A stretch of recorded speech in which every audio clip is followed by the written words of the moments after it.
Swinging a ground ball, stabbed by Folk. He has it. He underhands to first, and the Boston Red Sox are the world champions for the first time in 86 years. Together they have, and together they stand alone on top of the mountain for now.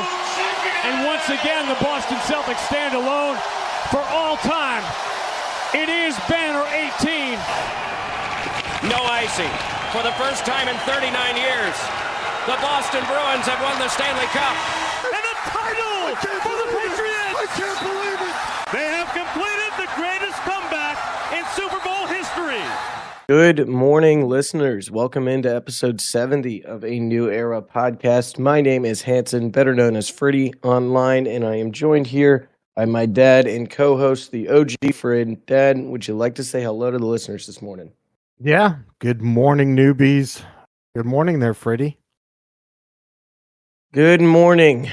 On the morning of the start of the second round of the NBA playoffs here today, Dad. And Celtics. Cinco de Mayo. And Cinco de Mayo. True. A up and down weekend in Boston sports, I guess. Up for the reasons of we've all just got to sit and wait and twiddle our thumbs until the Celtics are going to come back today. I realized very easily by Friday or Saturday, I was like, damn, it's day 2 or 3 without Celtics basketball because we're just so good and advanced so early on that I was starting to forget my ABCs. But we're back, and basketball's back today. And then on the other side of it, the Red Sox had just a whole bunch of shit go on this week, on top of the fact that this team cannot escape 500 baseball for what now seemingly feels like the last 4 years straight. And on top of that, a fan favorite, I guess, while we have expressed our concerns about some of his production so far this year and in previous years, it is very sad that we have to announce that Tristan Casas is done for the year after his knee injury this weekend. I knew what it was, and now I'm losing it. Patellar tendon repair, completely torn. Yeah. So, like, one thing that it was interesting when Alex, in his press conference, although I don't think he actually said it or the clip that I saw, but I read all around that Tristan knew exactly. I mean, you could just see from the way he reacted, just laid there, but he said he couldn't feel his knee. Yeah, makes sense. The patellar tendon is what keeps your knee essentially together, keeps it in place, is what I was seeing from the Twitter doctors and everything after this. Well, please, you are also at nursing school, so you know this shit. I was never in nursing school. I thought about it. Oh, that's but true. it is what keeps your knee together, is what I've heard. So yeah, it might have gone numb because number one, either the tear and just not feeling your knee and not being able to move around it, or just the shock of the pain covering up the moment and not making him feel his knee. Either way, there was a procedure done yesterday at Mass General, and it was a successful surgery. And he is now on the road to recovery. Out for the year. This is a big injury. And some of the statistics and stuff of players after a patellar tendon injury tear, like full tear like this, it doesn't support a very great comeback, a very fast comeback. We don't see this injury a lot in baseball at all. So a lot of this injury news is coming from other sports, whether it be basketball on a hardwood court, which is a little different on your knees, whether it be in football as well, where we see this injury. But either way, it is probably at least 12 plus month recovery for him, especially for a guy of Casas. Size. Yeah, exactly. Boy, yeah. He is. So, you know, it sucks because he was while we've had our up and downs, and all the Red Sox fans will say the same about Casas, he has become a personality, really, for the Red Sox, especially because he's an enigma. especially because of the Netflix series that they did, and how much they put him on a pedestal, kind of. So it's really sad. We wish him the best in recovery. Don't know how it's going to go. Don't know how it's going to impact what's on the field right now, but that's what we're here to talk about then. Well, you got to think, I mean, some of the things I was thinking about is, he's in a contract here. Yeah. That was the first thing that I saw. It was that most likely is the last time we see Tristan Casas in a Red Sox uniform. I would think, because of the whole contract year and everything as well. But unfortunately, I mean, this is the thing. I mean, the guy at least won't be able to make a comeback until May or June, July of next year. No spring training. Mm-hmm.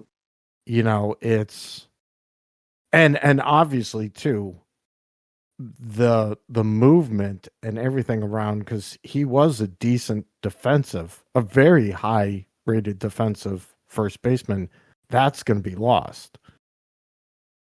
So he's looking at a DH role for the remainder of his career.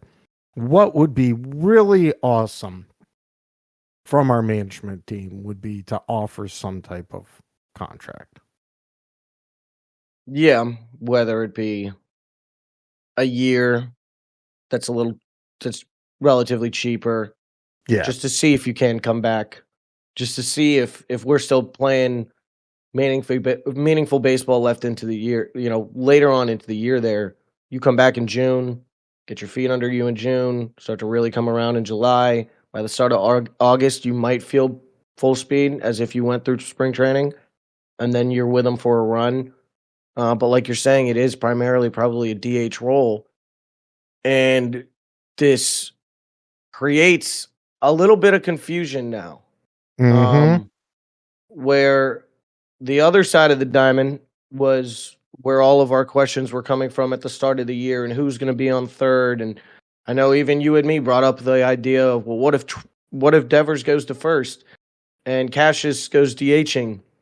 And now, due to unfortunate circumstances, we are sitting here a month and a half later, having the same conversation, but about the other side of the diamond on first. Yeah. Seeing a million different suggestions as to what to do.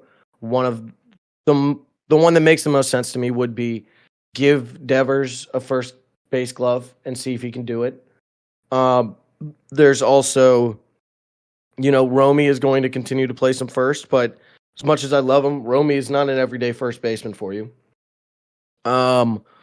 There's been talk about, do you give Anthony a first baseman glove down to AAA? I don't think so.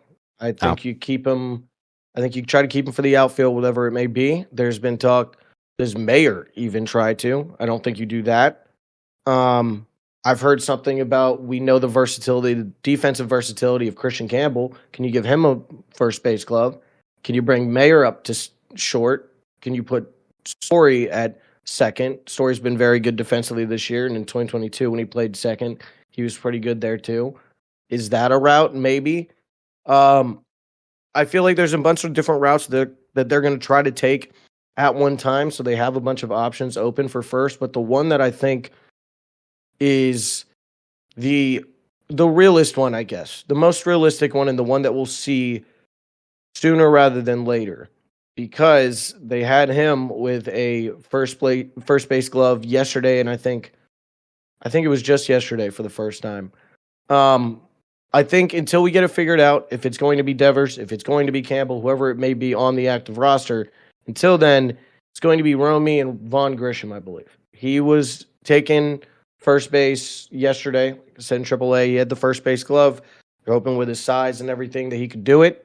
And I think that's going to be the one that, while it may not give us the greatest immediate impact, it will still give us an immediate impact. I don't know when we're going to see him. But I think this is the one that's probably next in line. So if and I don't mind bringing Vaughn up, but yet now you're doing two right-handed bat. I would almost Navarro's been catching great right now. Connor Wong played some first base for us last year. The only problem is if Navarro Wong's tiny too. Right. But he's very athletic. If we brought up the kid, Abraham Torres right now to back up, I would rather open up that spot for, obviously I would love Anthony to come up, but yet right now he's just an outfielder for you / a DH. Unless Rafi does feel comfortable doing it, not as every day.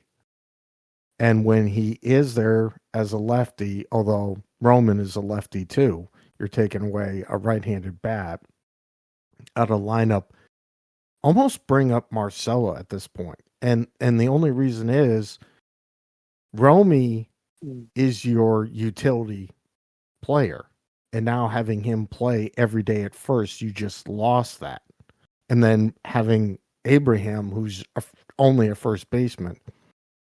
So if you have Marcelo now, who has played short and some second, I can't see why he can't even fill in maybe at third, needing when Bregman needs a day off, although it doesn't seem like he does.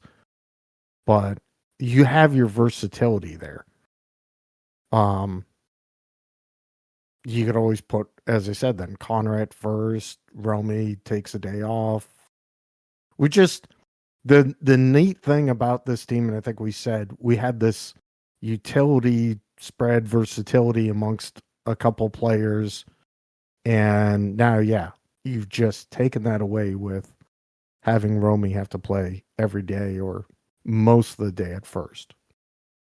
And that's why I suggest the Devers thing too, because now it might not be the greatest thing off rip, because Devers is going to have to get comfortable with that first base glove and playing the opposite side of the diamond. But I think if you get it working, that is the way that you're going to be able to field your best nine every day. That would be the calling of Roman up to DH if Devers does move over to first.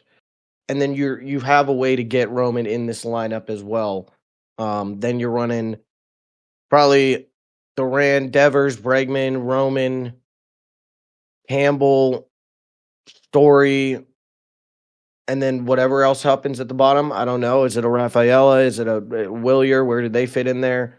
But that's still a pretty good top five, as long as Roman translates. He's been doing a lot better. I know he started off a little cold, but he was still hitting nukes. Like, he was making great contact, and analytically he was making great contact on the ball and great power. And that's leveled out. I think he's hitting above 300 now, so it just took a couple weeks to get him where he needs to go. I want to see it. That's the thing. I think we all want to see Roman. Now comes the decision of, and as a fan and as a front office too, is it time to bring Roman up for the sake of everybody wanting to see him and everything? Or is it better for your organization if you move forward with a Toro or with a Grisham or with somebody else and just keep Devers in this DH and not rekindle this whole conversation and all the drama that started out this year? Because, you start out all that year this way and everything with Bregman and Devers and all this, and yet still at the start of May now, you're going into this week, still around 500 ball. Mm-hmm. So I don't know. Like, could it make them worse? Could it make them better? I'm not sure. Now, was Tristan Casas holding our lineup together? By no means. But it can definitely send a ripple through this lineup that I don't know if this 18-18 Red Sox team is ready to look at yet, ready to handle. I think defensively, obviously, it's going to have an impact if you try and put Roman, if you try and put Rafi there. At least Romy defensively can play the position. I think Connor Wong can, and I think Vaughn probably can as well. So you got to look at that. But then offensively, I mean, my God, we didn't get a damn hit, after the third inning, and then not until the bottom of the ninth did we get a home run out of Williers. So I think we need, obviously, an offensive spark. Roman would probably do that for you. I don't know. What do you weigh the defense over? Because defensively, I mean, sure, Bregman and Story have done well. Kristen has done okay. He almost looks jittery when he's throwing off of, a ground ball. So you need someone that's going to defensively be able to help out your infield. It's a really, really difficult situation at this moment. And maybe the best bet is to look outside the organization.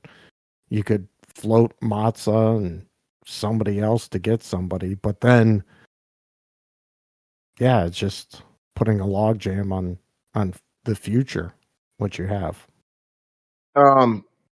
You make a good point of, it's almost like an ultimatum. Do you take the more offense in Roman? Do you take the defensive route and some of these guys that maybe could be gadget guys, but you could use them at first? I think, as of right now, I think offense is something that they need. I think that's something that you were lacking from Tristan, but I think it's something that they need because this team. Let me tell you this one. Obviously, 18-18, 500 ball. We've seen this from the Red Sox for a couple of years now, but what I'm seeing a lot is our ability just not to be able to pull out wins in close one-run games. This is updated as of yesterday, after the Twins lost yesterday. In 7 of the Red Sox last 12 losses, their win expectancy peaked over 75%. April 9th against the Blue Jays, 83%. April 12th against the White Sox, 79%. April 20th versus the White Sox, 84%. Cleveland, April 26th, 76%. April 30th at the Blue Jays, 98%. That one's going to hurt. And May 1st against the Blue Jays, 83%. And then yesterday versus the Twins, 84%. I say this because you'll go look back at all these games that I just said and see that they are very close one-run games and just not being able to get that one extra hit and one extra home run out of the yard, that one extra guy on base. And so I think in order to fix that problem, because there's going to be a bunch of problems that come out of this that we're going to see on May 5th now, a day or two after this injury. These are not going to be all the problems that we're going to see that this injury is going to have on this Red Sox team. It's going to take throughout May until we really see the magnitude of this loss. But I think until then, until you've got it all figured out, why put yourself in a position to lose more of these one-run games? If defense is going to be a problem already, regardless of who we throw there at first, why not get a little more offense in this lineup to potentially be able to counter a couple more errors or a couple more runs that come in on the defensive side from the other team? So, and I gotta wonder about this. Is this like clickbait or whatever? I was just looking up the free agent first baseman part, and I know that you were saying at the time you would have loved to see Walker in a Red Sox uniform. Christian Walker, yeah. Right now, I just pulled this up. One guy I just looked, who was a former Red Sox, actually. Dom Smith. Anthony Rizzo. and there's all this Rizzo. stuff. It said a day ago, 17 hours ago, day ago, Anthony Rizzo emerges as trade savior for Red Sox. Case for Red Sox Anthony Rizzo reunion. But I mean, the Yankees are not going to be trading him to us. That's the thing. Even if they wanted to trade him, I don't think the Yankees trade him to us. Especially with us being 500 ball right now, but still only 2 games out of them, I think. Yeah, they're not trading him to us. I mentioned Dom Smith because I saw so many people talking about Dom Smith and how much we loved Dom last year. And rather than having to make a splash, a trade splash and give up some prospects or whatever else it may be, you do get him relatively cheap, probably. But then it begs the question, is Dom Smith the savior? Is Dom Smith going to save your first base position? No. I don't think so. So I don't know. Obviously, we don't have a game today. We got one tomorrow against the Rangers, and I imagine we'll see Toro there because he was called up, and this is going to start a 3-week window of a bunch of different guys suiting up at first, and just trying to see which one sticks and which one works. I just really hope that the guys that they are going to be rolling out here at first are going to be able to do enough in games that just to keep us around. And it's not something that we're going to have to look back here next week and in 2 weeks and look and say, we are losing games because of our first base position. Yeah. And that was a deep little moment of no one saying anything. And yeah, I feel as if we got to make some type of move quickly. You cannot let this get too far out of hand. No, because I can see us losing. I mean, Romy's been hitting over 300, but he's had limited plate appearances. So I'm worried about, 4 at-bats a day. Romy's what does not that do to the mental? Yeah, he's not hitting 300 that he is. He's going to be at the 260, 270, which then affects everything. That might be else, generous said, too in his mental. I mean, he's ideally that plug, 1 out of every 2 out of 7 days, with the speed and all.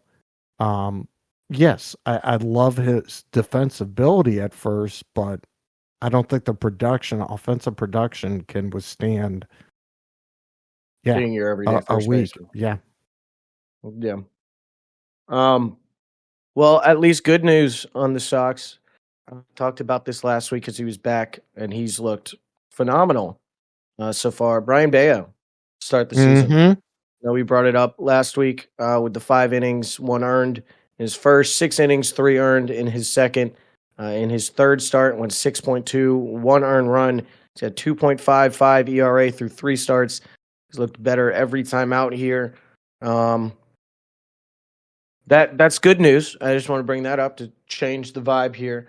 But at least leading us on a good path of trusting Bayo here while, and Giolito, who wasn't too terrible in his Blue Jays game. Didn't end up losing that one, but we imagined that was going to happen. Seeing Bayo and Giolito pitch well in a time where we're missing Walker, hopefully get them up to speed so that once Walker's back in here, then you've got 5 guys that you are pretty confident in. Or if it's one of those guys that ends up moving up in the rotation and replacing a Tanner Houck like we talked about last week. Although I will say Houck wasn't terrible on Wednesday against the Blue Jays. Our offense lost that one for him, which kind of sucks because it finally looked like he got it under him and he had a good outing and still just comes out with a loss. But I don't know. Yeah. I mean, he gets a loss. He goes 7 innings, 4 hits, 1 earned run, 6 strikeouts, no walks, and he gets the loss because Slayton gave it up. Yeah. I know. And the bullpen's been fucking horrible too recently. I think Tanner is getting, right. Dick Fitz is coming back to throw. Hunter Dobbins. Our starters are going 6 deep, which I absolutely love, and even 7, which would be perfect because then you put Whitlock in, Slayton, and then Chapman. That's the way to go. Now, obviously, you can't throw them every day, but I would love that. And I was so excited last night watching the game, or yesterday afternoon watching. I'm like, 3-1, Whitlock, Slayton, Chapman. We got it. Well, and then Whitlock did his. That's the thing. I was going to say, so you say it should be as easy as Whitlock, Slayton, Chapman out in 3 innings. But Cora seems to have an obsession with keeping Garrett Whitlock out here for more than an inning recently. And it's killing us. Do you know why this would be? Do you think there's not enough trust from some of the other guys in that bullpen? Or is it trying to force Whitlock to be that guy that he was at some points last year?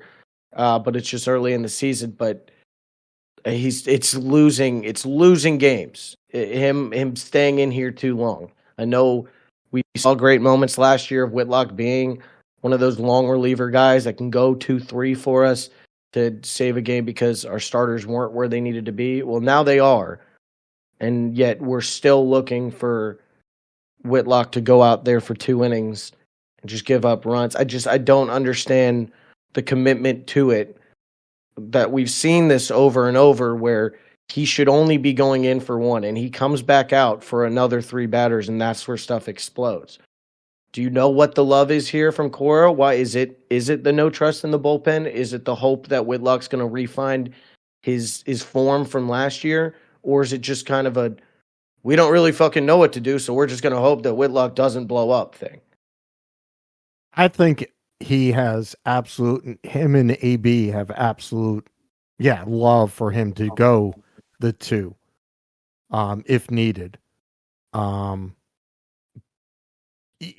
guess the problem was Crochet really didn't have it all. And then obviously that scary shot up the middle. Comebacker off the nose. But having him to go 6-7 was the problem. I mean, he had a dominant 6th inning strikeout to finish it. And then you're right. He comes out next inning and 2 walks. And then at that point, you don't have Slayton up, although he gave up stuff. But you don't have him warm and ready because you think Whitlock's going the 2. Mm-hmm. And you know what? I also wonder, because Veritek is not your bench coach. Veritek is your game manager. They have another guy as a bench coach. Veritek's role now is game management or something.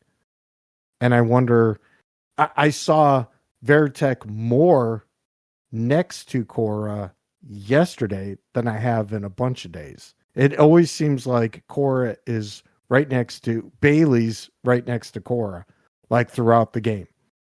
And then yesterday, Veritek was a lot closer. Yeah. And you know what? Alex, as great as I love the input from his other coaches, don't take it all. You are a great coach, man. You know your players. You know your team. I'm wondering if that's a lot. He's just getting a lot of other verbiage in his ears, and he's losing confidence in what I need to do and how I need to manage the game. I'm happy you bring this up because obviously we love Cora, but it was something that I thought about after yesterday's game and leading up to this episode today. This is the first time I really feel like it's not his fault. let me preface this by saying it's not Cora's fault, but I'd be lying if I didn't come out here to say, Alex, something's got to give here, man. We know you're a great manager, but seeing this 500 ball and seeing this team that had these expectations, yes, only 2 games out of first. I know people are going to continue to hammer down on that, but we've got to hammer down on that as much as we do the fact that this is still a 500 ball team. They are still 18-18, and that at some point, I got to see the Alex Cora that I saw in 2018 making the tough decisions in a team that is arguably just as talented as that 2018 team was right now. I got to see something out of Cora, man. I gotta see a big dick decision from the manager. Just come out here, and you might be right. There might be too much crosstalk from other coaches, and hey, we got to do this, we got to do that, and he doesn't know what to do. So that's what's leading to, the weird Whitlock innings and all this stuff. There is a case for bringing up Luis Guerrero from the minors. His 2025 stats aren't looking great so far, but he did start out his MLB career with 14 consecutive innings in his previous call-ups for the Red Sox. So there is the option there if you're able to find the roster spot and bring in another guy just until Slayton and Whitlock can stop these blow-ups, these imminent blow-ups that are just happening. But this is where Alex needs to step up. This is where we need to see Alex Cora step up and say, I need this guy. We're going to make a move, and this is how we're going to do it for a week to see if this gets us out of this slump.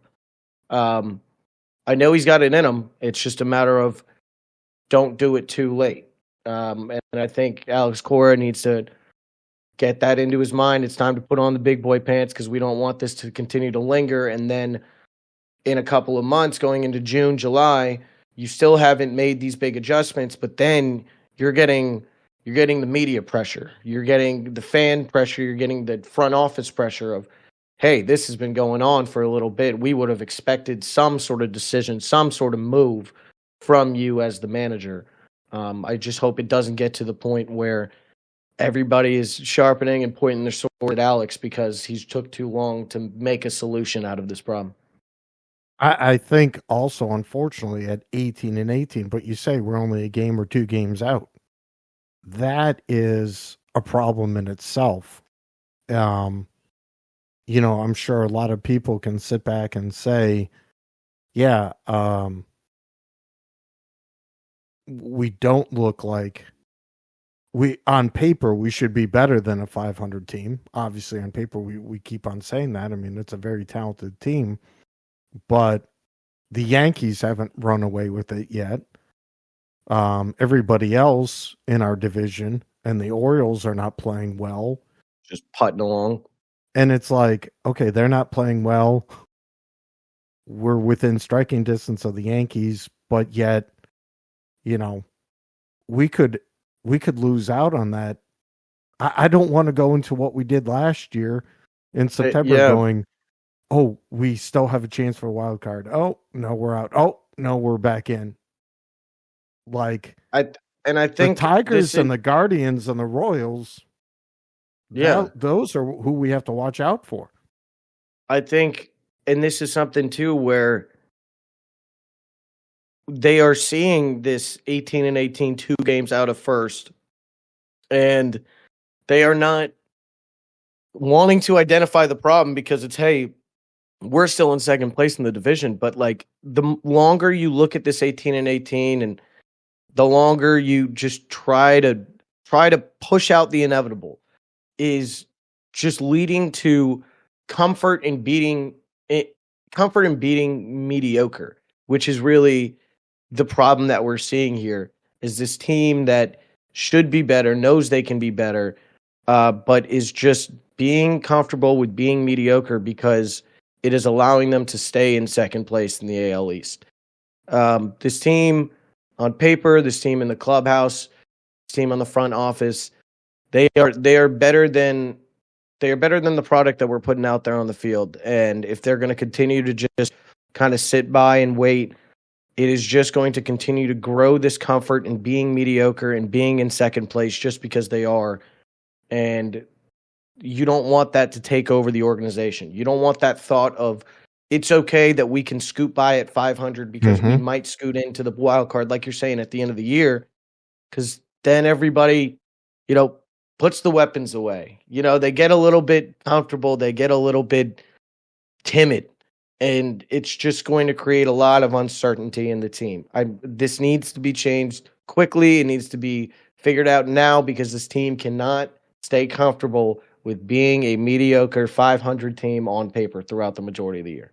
And the big thing is, yes, we have the superstars, veterans, and Story and Bregman, and Rafi's been around for a while, and as well as Jaron. But if you look at it, you have a rookie second baseman, you have a first-year center fielder and right fielder. Your catching duo has only been in the organization for 3 and a rookie. I mean, this is still a very, very young team. Yeah, and still a very, very good team. I brought up those 7 of the last 12 losses with the win expectancy peaking above 75%. If you even take 5 of those, you don't even need to win all of them. If you take 5 of those games, this is a 23-13 team right now, leading the majors. That's how much it is. It is 5 one-run games that are keeping us from being the best team in the league right now, or this 500 team that just keeps making it week to week. And that's baseball. That's baseball for you. I don't know. It'll be interesting to see. Obviously, like I said, we'll see it tomorrow against the Rangers and how we're going to move around with this first base and what's going to be the fix until maybe we address it in trades or if we sign somebody. But this is going to be a very big week, a very impactful week to see if they can survive, the boat rocking here, really. Well, I'll take away the fact that signing someone I don't think is going to do it. If you are just sitting there as a free agent able to get signed at this point, there's a reason why. It's either gonna have to be a trade, an impactful trade, where you're gonna lose some prospects, or you gotta sit back and go, you know what, Roman, Rafi, for the best of the team, you guys got to learn this position. And I think at least now, obviously, he wasn't too happy to do it at the start of the year, but he came around to it with the whole DH position. I think because of going through that earlier, it may make it a little easier to get through to Devers on this. Hey, you were already willing to give up your position, what you wanted at the start of the year. This may not be what you wanted, but, you've got your swing back under you. We thought that maybe the DH was the problem. It's not. You're back to swinging well. If you want to get out there and be out there for 150 games, we can do it. You just got to move across the diamond. And maybe he's going to be open to that, or maybe he's got very comfortable in the DH role. I don't know, but I think as drama-filled as it started and everything the year, I think now we're looking back on it, and it might be better that it happened that way because it might open the door for that conversation with Devers going smoother than we thought it would. And the best thing would be that he does come in and being that left-handed, and when you want to, maybe at home he's your full-time DH because he enjoys peppering and hitting better, and maybe you put him on the road as your first baseman, and then Roman gets the DH role on the road. But it does open up the opportunity for Roman to come up here, which a lot of people are going to be asking for. If Vaughn gets called up to play first, yeah, I'm worried about what the media, what the fans are going to be saying. Yeah, it's a good point. All right. Well, enough about the Sox here, Dad. Let's talk Celtics Like I said at the beginning of the episode, we are starting our series against the New York Knicks in the Eastern Conference Semifinals tonight. We already did our predictions when we did our whole playoff predictions, and I think we said both of us, it was either 5 or 6. And from what I'm seeing from a bunch of other people, even in a New York Post article that I have pulled up here, just scrolling through, I'm seeing Celtics in 5, Celtics in 5, Celtics in 5, Celtics in 6, Celtics in 6, Celtics in 5. I've seen the ESPN NBA image came out this weekend where all 11 ESPN NBA analysts have picked the Celtics, and anywhere ranging from 5 to 7. The Knicks, from what I've heard, seem to think, hey, we're getting written off here. I don't know if they're going to try to use that to their advantage here, but I mean, when you go 0-11 or whatever it was against the top teams in the East and just in the league throughout the regular season, this is what happens. You get into the second round, and there are some questions after going up against a Detroit team that, took some games from you they shouldn't have. A very young team, but physical. And you're getting now the Celtics off. When did we last play? Tuesday? 6 days rest? Yeah, I think. So a lot of question marks for the Knicks really going into this series. Drew Holiday will be available again today, finally, after being out for the last 3 games of the series against the Magic. I still think it's 5. I still think it's Celtics in 5, probably. I could see 6 if some of these injury concerns linger. If Drew comes back tonight and maybe isn't 100%, and we have to have him out for another game 2 or game 3 somewhere along in this series. If, God forbid, something happens to KB around this time that we saw last year. The concerns about Jaylen Brown and his injuries, and even Tatum at some point in that first series with the wrist, seemed to have quieted down. And I think the rest for our 2 Jays was really good here to get them back to 100%. But I think it's just going to be, this series is going to be a lot of what we saw throughout the regular season against this team. This isn't going to be anything really different. You see a lot of the times in the West here too, with these teams that match up 4 times in the regular season, then have to go play 7 in the West. It leads to, up and downs and stuff where, like, the Warriors and the Rockets going 7 games, where in the regular season, I think the Rockets won that 3-1. Same thing with, like, even the Pistons and the Knicks. I think the Pistons ended up winning that regular season series 3-1, end up losing the series in the playoffs. This is the one series I think that we all were looking at, that we all knew would happen in the second round, that is going to be as similar to the regular season as you're going to see in the second round. And you just got to hope that the Celtics don't get in their heads too much, knowing that. They know they can beat this team. They know they can beat this team 4 times. They know that they could probably beat this team 4 times consecutively. It's just not feeding into the Boston versus New York narrative, not feeding into the, can the Knicks do it? Is this their team?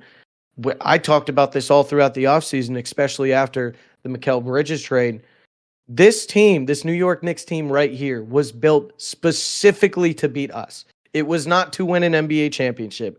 This team was built in the offseason to beat the Celtics. They could lose in the Eastern Conference Finals in 4 games, and they would still call it a successful season, because the team that they built is trying to beat us. This is their real test here. Can you do it by building the length, by building the versatility, by building the defense and the offensive versatility through these guys that have this connection dating back all the way to high school or to college? But I just don't know if it's going to be enough, because, if I was a Knicks fan, am I going to be able to trust, honestly, just Jalen Brunson in these late game situations? Karl Anthony Towns is not going out there getting your bucket that you need on this Celtics team defensively. Josh Hart, Mikal Bridges are not going to be the sniper guys that you need them to be to take over a game. It's going to be, can Jalen Brunson beat us, and can he beat us 4 times? The Celtics do a really good job that a lot of other teams don't do of defending Jalen. And I saw this, I think, on Saturday as, people were planning up for this series. And it's the thing that Jalen Brunson, while undersized and while a great shooter, he gets a lot of his offensive production by driving in and getting hit. He does not shy away from, the fouls and the aggressiveness of the game, the physicality of the NBA game. The Celtics do a great job of guarding him by not touching him. They stay in front, but they do not touch him. And I think as long as they stay with that game plan that, like I said, won them this series in the regular season, 4-0, just stay in front of Brunson. Don't touch him. Don't let him get to the line. Don't let him take the free points to keep them in the game. This should be a pretty simple series. I think, yes, on paper, obviously, they have a better talented roster than we just saw with the Magic. But, again, your point being, can the Josh Hart be that extra third player to score for them? Can Bridges do that as well? I found it interesting that really I think the part that you brought up more than the Knicks beating us is any potential Celtic injury going to deflate us over the Knicks team being able to beat us? Yeah, it's a classic situation and we talked about this with the Celtics in their run all of last year, but even sometimes this year, it's not going to be, will the Knicks beat the Celtics? It's, will the Celtics beat themselves?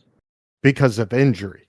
I don't think the Celtics at this point are going to they're too talented and the system works that they're not going to play iso ball or have the wrong pass, whatnot. I think the system is working way too much in their favor at this moment, especially all this basketball and playoff basketball. Can injuries deflate this team over anything else? But I still think, the depth. I mean, we said last week, I mentioned 20-point win. You need a big game from Hauser, and those things occurred, and that's going to get him ready to go deep in our lineup. I still think it is a 5. New York will win 1 at home, but this is in 5. Yeah, I agree. And I think we need it even more so in 5 to get some rest, because this Pacer Cavalier series, that's going to go 7 at this point. Yeah, I do think it does. And I think I said this when we did our playoff predictions. And if you would have heard our episode, last week or 2 weeks ago when we did 2 weeks ago, yeah, people would probably tell me crazy to be picking the Pacers over the Cavs in the second round like I did. I did as well. But fuck all you guys. I mean, look at game 1 yesterday. Pacers look damn good though. Let me just say, Pacers look really good. We knew this though. I mean, I was seeing all this stuff about Cavs fans being like, last year and even this year, the Celtics were talking about the Pacers as if they're just this crazy team that can just blow up, because they can. Because we know that. Yes, we might have swept them last year in the Eastern Conference Finals, but those were all 4 very close games, all 4 very gettable games. I mean, you have a couple plays go wrong in that series, and that could have very well been Pacers 4-0 instead of Celtics 4-0. This Pacers team is just kind of made for these playoffs. And if you look back at the last, I think it's since January 1st, thanks to Boston Connor for this stat, actually. Found this on the Pat McAfee show, because he was talking all about how, as a Celtics fan, he doesn't want to see the Pacers again. He'd rather see the Cavs.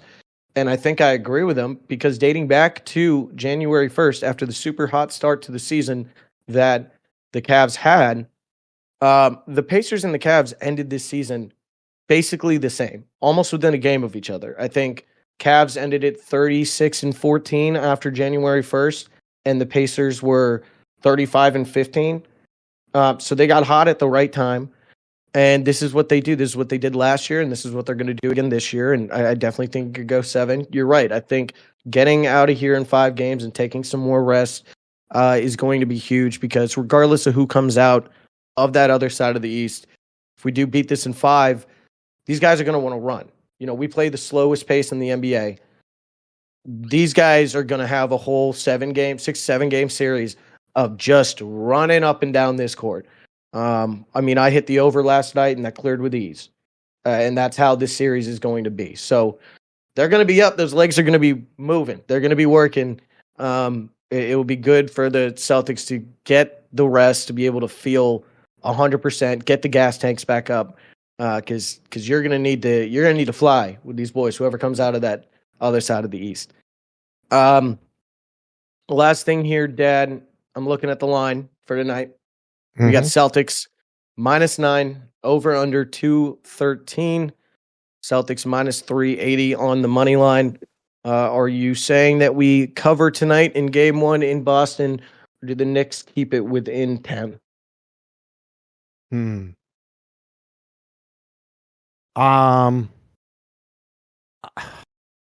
I'm almost afraid to say we don't cover.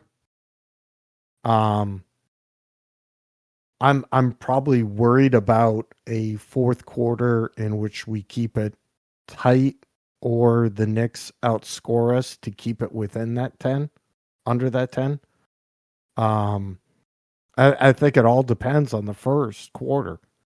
If it's, 22-12, then we won't cover. If it's 25-23, we will, because we know that our third quarter and then our fourth quarter will need to do it. I think if the first quarter is tight, we probably lose the second quarter going to halftime either tied, and then we just put the afterburners on and win in the third and fourth. But if this first quarter, if we jump out big in this first quarter, I'm a little worried that we put it on a little cruise control and we win, but don't cover. A little close. Yeah. Yeah, I think you're right. I think 9 is a lot of points. I mean, we saw this 9-point spread at least one time in the Magic series. But this is that's a lot of points. I think you're 100% right. I think if they go up super early, they're going to let their foot off the gas a little bit. This stays close. Whatever it is, I'd still, regardless, either way that it happens, I still can see the Knicks covering tonight. 9 is just a lot. I think you do have to give some respect to the Knicks team to be able to cover this. I can see a 108-101 win by the Celtics, 7 points, but Knicks probably it'll be weird, because obviously Vegas is looking at the fact that we killed them in the regular season. We beat Magic, double digit 3 times. Serious blowouts 3 times. And I think Vegas is looking at that. I think you're right. It's a close game, 108-101, but the score is not going to be as close. It's not going to tell the tale of was. How close. Yep. Yeah. The game will be handled by us. It's just, do we just have the foot off the gas? Is Peyton and Hauser playing the last 5 minutes in the fourth, and we just don't have that defensive mentality as we usually do. You're up 18 with 5 minutes to go, and then before you know it, the game, you lose some of that lead, and it's an 8-point win. Yeah. No, I agree. Last thing here, actually, about this, I thought it was going to be the lines, but I feel like what sort of sports podcast would we be if we didn't bring this up? I'm sure you've heard all the rumors and stuff about how the Celtics will be making some big roster changes, or the league is anticipating the Celtics making some big roster changes after this year, regardless if they go back-to-back or not. If you look at the salaries and what's going on, I think it's pretty evident as to who that would be. Number 1 target on the list will be Sam Hauser. He's making next year, his extension cuts in, I think. And He'll be making $10 million a year plus. I think he is number one trade target because of that and freeing up some space. The other two that everybody knows is Drew and KP. Are they both going to be traded is the big question. KP will be on his last year of his contract next year with no extension yet talked about. So is it a thing where you move KP to a team for a rental for a year and give them the opportunity to extend him? Or do you keep him, look for an extension on your side potentially, and move on from Drew Holiday, who's making upwards of $35 million a year at 36, 37 years old? I guess the idea behind Drew and his agent when they originally signed with Boston was get him this extension with the idea that he will be moved to another team or another competing team after he does his tenure with us, which may be up after this year, hopefully ending in a back-to-back title here. Out of the three that I just mentioned, like I said, I think Hauser is 100% gone because of just how much money he's making. But do you see both KP and Drew out of here in the offseason? Do you think it's one of them?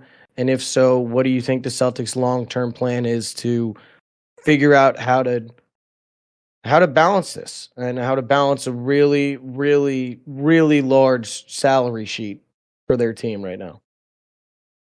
Well, I think a lot of it has to do with what we can do and get in the draft. Obviously, having the kid that we got from Creighton last year could probably fill the role that Sam Hauser. We both love that. And then defensively, I would rather see Drew gone, obviously money-wise, and I think at that age, maybe you can find somebody else. I mean, obviously Derek White can easily fill that role. And yeah, maybe move him off for, another small forward, wing kind of thing.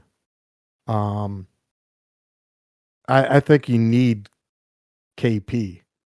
Absolutely. Luke Cornett has turned on, but you still need, Al won't probably be back, especially if we win back-to-back. He's gone. You're gonna need another power forward thing. I don't know. I would have thought. I mean, we talked about. I would have thought maybe Al would have been gone last year after getting settled, and then came back very early, saying that he was going to come back for another one. I haven't heard anything about his plans to retire after this year. If we go back to back, it sounds like his spirits are still up. I don't know. Maybe we see another year of Al, but then even more to your point, if Al does end up retiring, I think you're 100% right. KP cannot be the one to go at that point. Even with Baylor Shireman, like you're saying, coming in for Hauser, and he might be able to play a small wing, off the bench a little bit, play that three if Tatum's on the floor and playing the four. But then who's your five? Is it Luke Cornett playing a lot more minutes than he's played the last 2 years of this team? I mean, I like Luke, don't get me wrong, for his offensive rebounding ability and his paint presence, but not having KP on that floor is going to eliminate stretching the floor as well as you can. And I think that the fact that they can stretch the floor at will however they would like with this current lineup and even the lineup that comes off the bench is what makes the Celtics so dangerous, and what makes them so dangerous playing the Joe Mazzulla ball that they play, where they live and die by the three. So I think you're right. I think it is KP ends up staying. Now, that's not to say maybe KP isn't moved next year before the trade deadline, depending on how the season's going and what the outlook is on the future.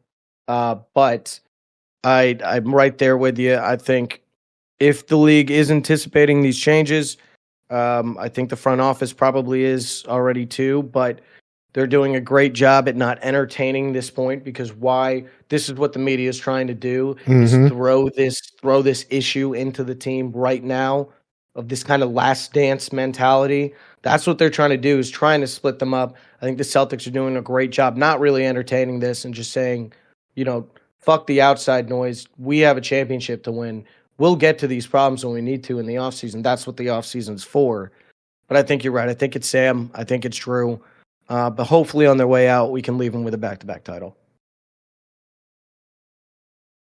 All right. That's all. That's really all I have. That I was going to bring up two things about the Pats here really quickly too. TreVeyon Henderson's getting a whole bunch of love. I know we love this. We were talking about this after the draft. But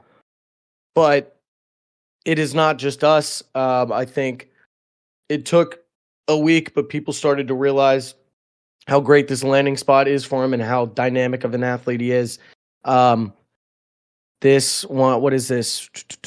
Bruce Feldman, college football analyst guy, The Athletics, has said something that he wouldn't be shocked to see TreVeyon Henderson ending up as the best running back over Ashton Jeanty in this class, continually pointing out how great he is in pass protection and how much of a step up from Jeanty. Don't get me wrong, Jeanty he's a decent pass blocker, but he's kind of tiny. TreVeyon Henderson is the best pass protection back that we've seen as a prospect come out in at least the last 5 years. And that obviously translates really well to the league and what they're going to need him to do to protect Drake. I mean, Henderson's getting boosted up by other GMs. One, namely, was the Indianapolis Colts general manager, Chris Ballard, admitted after the draft that Henderson might have been as good a pass protection back as he's seen coming out of college ever. So that's pretty exciting. Another one, too, some hype behind the rookies, Kyle Williams. As we were talking about, we're pretty excited about Kyle and what we saw off the tape and everything. But there was something that came out saying one of the big things that influenced his pick there, us picking him in the third round. And I think this is something that Mike Vrabel and his team and his new identity of the team brought in, was the fact that Washington State last year in the Holiday Bowl had a good year. I think they went 9-3, played Syracuse, I believe, in the Holiday Bowl. But went through a lot of shit at the end of the year. They lost their coach. They were in the midst of a coaching transition, and they had more than 20 teammates immediately entering the transfer portal, not playing in the Holiday Bowl, deciding to opt out of that game. Kyle Williams was one to say, fuck that. I am going to still play.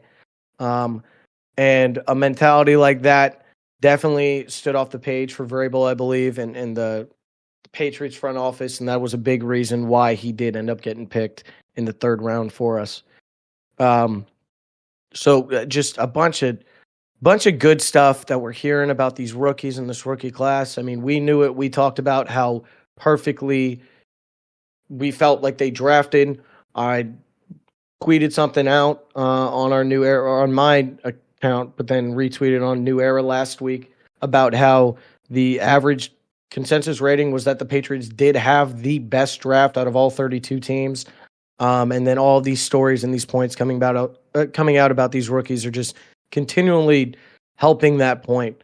And we get closer and closer every week to football, OTAs, whatever it may be. And I'm just getting more and more excited about this Patriots team that I really think is going to be able to turn it around. And day after day, all this news comes out, and I get more and more convinced of a 10-7 Patriots team that ends up sneaking into a wild card next year. I like the fact if we're talking about your rookie running backs, sure, Ashton going to the Raiders with a quarterback who is good at play action in Geno, but I just think that his workload is going to wear him down, especially his workload that he had in college. But having TreVeyon be able to come in on the third down, not have to be your every down back until potentially, week 6, week 7. It's a bell cow, maybe. Yeah. So I think he could probably be the best running back in his rookie year. I agree. Yeah, you're right. I think you're right about Gino having being very good at play action and Genty going to a great spot. Don't get me wrong. Henderson had a great landing spot here with us. Genty also had a great landing spot in Las Vegas with Gino, with the play action, with Pete Carroll, that, you know, it's maybe trying to relive and recreate that Marshawn Lynch era Seahawks, and give that volume to Genty. Genty's going to be good, yes. It's just, is he going to be as efficient and as impactful as TreVeyon on what may be limited snaps this year? That'll be the real question. As for who's better in the first year, but then 4 years from now, when they're looking at their first contract extensions for this class, that'll be the real test to see if TreVeyon has taken over Ramondre Foley, if he's turned into a guy that can have that volume of Genty, but having the discount of getting him around later. We shall see. But yeah, all right. That's all I've got, Dad. Do you have anything else before I get us out of here then? No, I think the only thing I want to bring up when we talked about this, just while we were chatting during the week, fantasy football is coming up, man. And I don't know if you already looked as the commissioner of our dynasty league that we've been a part of with our friends. I've already been making tons of transaction moves, already on it again this morning, looking for a little diamond in the rough kind of pickup until we have our draft. But yeah, we want to throw it out there, man. If you being a listener want to be a part of fantasy, we would love to do a new era league. Yeah, we would love to do that. It is something that we have in the plans for this year. You know, we have done bracket challenges for the last 2 years throughout this podcast, but just with not enough real warning before, kind of. So that's what we're going to do this year.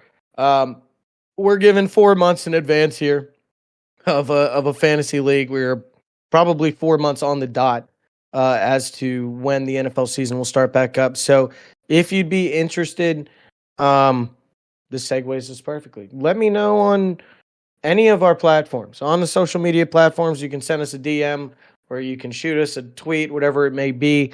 On Twitter, at A New Era Podcast. On Instagram, at A New Era Podcast. A New Era Podcast on Facebook. And then if you can't find us there and would still be interested, make sure to send us an email as well. You know, any questions, concerns, or funny business, but any interest in a fantasy football league. This will probably just be a redraft one this year. If we have enough hype behind it, enough people that want to join, maybe we do end up looking into a dynasty league in the future here. But if you would like to join our first ever A New Era Podcast, the official redraft fantasy football league, make sure to send us an email at a new era podcast at gmail.com as well. All right. Yeah, that was a good segue. I didn't realize I'd be able to do it like that, but it works. That's why I'm here. I'm a segue guy. The segue guy. All right. Well, we appreciate you guys for listening to episode 70 of A New Era Podcast. We will catch you guys next week for episode 71. Go Celtics. Go Sox. We'll catch you then. Love you, son. Love you, Dad.